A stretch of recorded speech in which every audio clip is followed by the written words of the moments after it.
I started out as an actor early in my career, but the first time I directed, I knew it was what God had blessed me to do. When you're acting, you're like just a slice of the pie, and that's an important thing, to be the slice of the pie. But I found it more interesting to sort of be the pie, to understand what the crust is made of, to understand the ingredients in there, to help people become bigger than they are. So I wanted to help actors realize their fullest potential. I want to help designers realize their fullest potential. And I wanted to spend time not only with actors, but with great music designers and lighting designers and set designers. And I wanted to spend more time with audiences and seeing how the work impacts their lives. So I found my way into the directing track, and I'm most fulfilled when I'm in a rehearsal hall working on something as a director.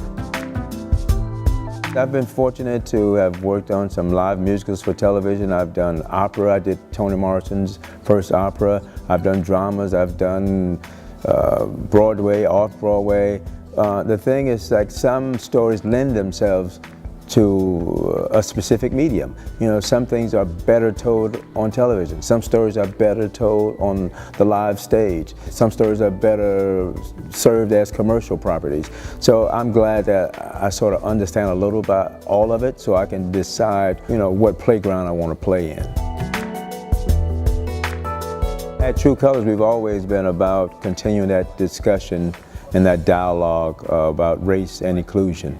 You know, that's very central to our mission of boldness, laughter, respect, and abundance. And with the core value of abundance, we just think there's enough in the world for all of us. And we need to hear everybody's stories. And the more we hear everybody's story, the richer and more beautiful we realize that our country can be, should be, and is. This is our first rehearsal for Como Domingo's Dot, and it's a play, a beautiful play. Some of it's funny, actually, but it's about early on Alzheimer's disease in this African-American family. And I've been waiting a long time to work on this play. You have to be careful with it because you have to walk that thin line between comedy and drama, and so we want folks to laugh, but we want them to think, and we want them to go home and, you know, and probably do something about Alzheimer's in our communities. I need my mind. Storytelling is all the same. It's just you're speaking to different audiences. So my work at Southwest Arts Center is just as important as the work that I do on the New York stage. It's just a different audience, you know. I like feeding the audience here at Southwest. I like feeding the Broadway audience, and I see myself as an international artist, certainly as a national artist. So I just happen to live in the best city in the world. I happen to live in Atlanta, Georgia, but my audience in Atlanta is just as important as the television audience. Sometimes in television audience, there's more. You know, it's 15 million people that are going to watch it on television. There's 400 people a night at the theater in Atlanta. It's, you know, 1,000 seats per night in New York. So it's just more people, or a different group of people.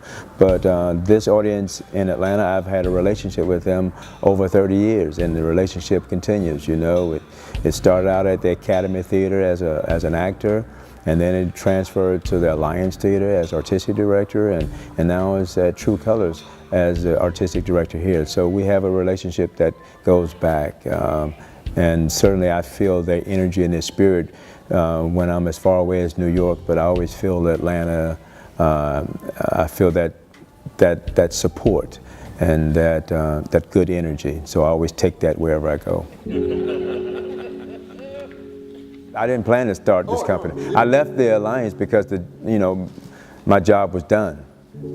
My job was done, and I didn't know what I was doing. I think I planned to go to New York and live there, and Chris Manos, who lives here, encouraged me to stay here in Atlanta, and I did, and you know, as an exercise, he said, well, if I were going to do a theater, because I had some encouragement from not only Chris Manos, but Riley Temple, who lived in New York. They said, you should start a national black theater company, and that's what the country needs, and you're the only person to start it. So as an exercise, I said, well, if I were going to start it, it would look like this.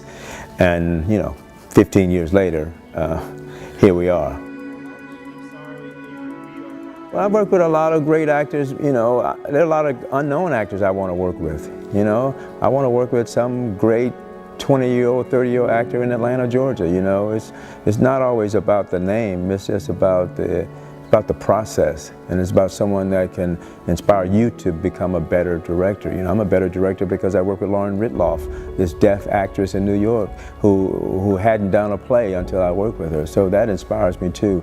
I guess on the famous tip, I like Helen Mirren, and I met her once. I never worked with her, so I would certainly like to work with her. I like to do another project with Felicia Rashad. I like to work with Samuel L. Jackson again, and I always love working with Denzel.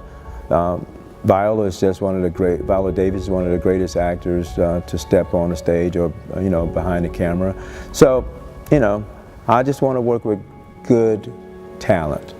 They can be famous, they can be not famous. That's not the important thing.